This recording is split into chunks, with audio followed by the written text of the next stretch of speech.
ये काम सिर्फ पाकिस्तान ही कर सकता है। 244 पे 3 आउट थे और 282 पे ऑल टीम आउट हो गई। इस पूरी इनिंग्स में इमामुल हक और शान मसूद की इनिंग्स को अगर निकाला जाए तो सारी टीम ने कुल मिला के 70 रन्स किए हैं। अब यहाँ पे मेरा सबसे बड़ा जो क्वेश्चन है ना, वो सलमान अली आगा से है। सलमान अली आगा, आपको याद पड़ेगा आखिरी 50 टेस्ट में उसने कब की थी।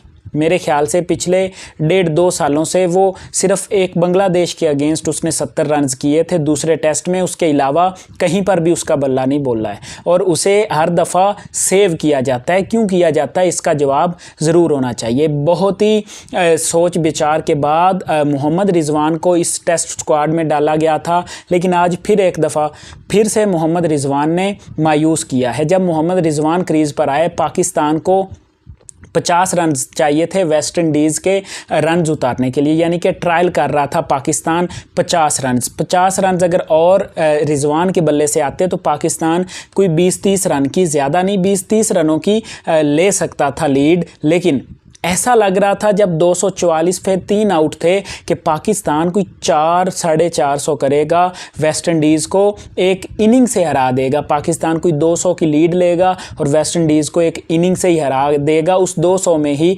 वेस्ट इंडीज़ को पकड़ लेगा। लेकिन अब पाकिस्तान की जब इनिंग ख़त्म हुई है तो वेस्ट इंडीज़ अभी तक 29 रन पाकिस्तान से ऊपर है इस टेस्ट मैच में। और अब देखना है कि पाकिस्तान की बॉलिंग। लेकिन यहाँ पर मैं एक चीज़ को ज़रूर डिस्कस करना चाहता हूँ। बाबर आजम, कोई रिस्पॉन्सिबिलिटी आज के मैच में उसने नहीं ली। बाबर आजम भी एक लेज़ी शॉट, मतलब सरवाइव करते हुए आउट हुए। वो भी उनकी सेम वही चीज़ चल रही है जो कि पिछले 2-3 सालों से टेस्ट क्रिकेट में चल रही है। या स्लिप में या कीपर पे, या स्लिप में या कीपर पे कैच थमा के जाते हैं। आज LBW नहीं हुए, आज स्पिनर का शिकार नहीं हुए, आज उन्होंने कीपर पे कैच थमा दिया। 23 रन बाबर आजम ने किए। शान मसूद, जिसे ये बात की जा रही थी कि जी शान मसूद को बाहर बिठा दिया जाए, शान मसूद को कप्तानी से नहीं हटाना चाहिए था बल्कि टीम से ही, स्क्वाड से ही निकाल देना चाहिए था। और टेस्ट मैच से पहले कुछ लोगों का ये कहना था कि जी बाबर आजम शान मसूद को प्लेइंग 11 में नहीं खिलाएंगे। अगर इस मैच में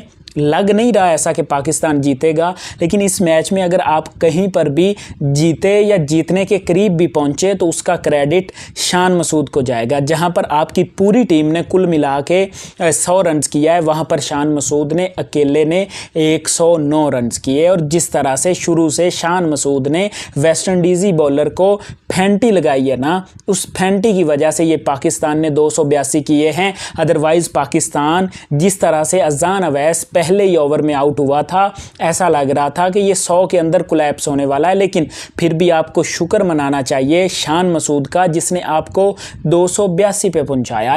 इमामुल हक और शान मसूद की 100+ की जो पार्टनरशिप लगी, उसके बाद तो पाकिस्तान को कम अज़ कम 350-400 तो लाजमी करना चाहिए था। एटलीस्ट वेस्ट इंडीज़ की जो 311 की लीड थी वो तो पाकिस्तान को उतारनी चाहिए थी। लेकिन पाकिस्तान का वही पुराना मसला है, मिडल ऑर्डर पाकिस्तान का बिल्कुल खाली है। आप रिजवान को देखें, सलमान अली आगा को देखें, उसके बाद आमिर जमाल को देखें, किसी बंदे ने भी कोई कमाल की बल्लेबाजी नहीं की। जस्टिन ग्रेव्स 115-20 पे वो बॉलिंग करवाता है, मीडियम फास्ट ऑलराउंडर है। यहाँ पर आमिर जमाल का हाल देखो, 100 रन से पिटा है और 1 विकेट हासिल की है। और जस्टिन ग्रेव्स, उसने इससे पहले टेस्ट में कभी 5 आउट नहीं किए। और पाकिस्तान वैसे भी मशहूर है इस बात में भी, जो भी रिकॉर्ड वर्ल्ड का रिकॉर्ड बनता है वो पाकिस्तान ही बनवाता है, चाहे वो किसी बॉलर के हाथों बनवाए, चाहे वो किसी बल्लेबाज के हाथों बनवाए। और जस्टिन ग्रेव्स की ये 5 विकेट का रिकॉर्ड आज बनाए, इससे पहले 5 विकेट्स उसने कभी अपने करियर में नहीं लिए। तो यहाँ से आप अंदाज़ा लगा लें कि वो कितना बड़ा बॉलर है। और आपकी किलियाँ उड़ा के वो कीपर के मुंह पे मार रहा है। इतनी कोई पिच में मूवमेंट दिखाई नहीं दे रही थी जितनी पाकिस्तान ने अपनी विकेट्स थ्रू की हैं, जितनी पाकिस्तान के बल्लेबाजों ने गंदी शॉट्स खेल के अपनी विकेट्स दी हैं। ये तो शुक्र मनाना चाहिए खुरम शहजाद ने कोई 15-20 रन नीचे से किए हैं। जो 50 की लीड थी वो 30-29 पे आ गई है। अब देखना यह है कि सेकंड इनिंग में पाकिस्तान की बॉलिंग कैसी रहती है। अपनी राय कमेंट की सूरत में लाजमी दें।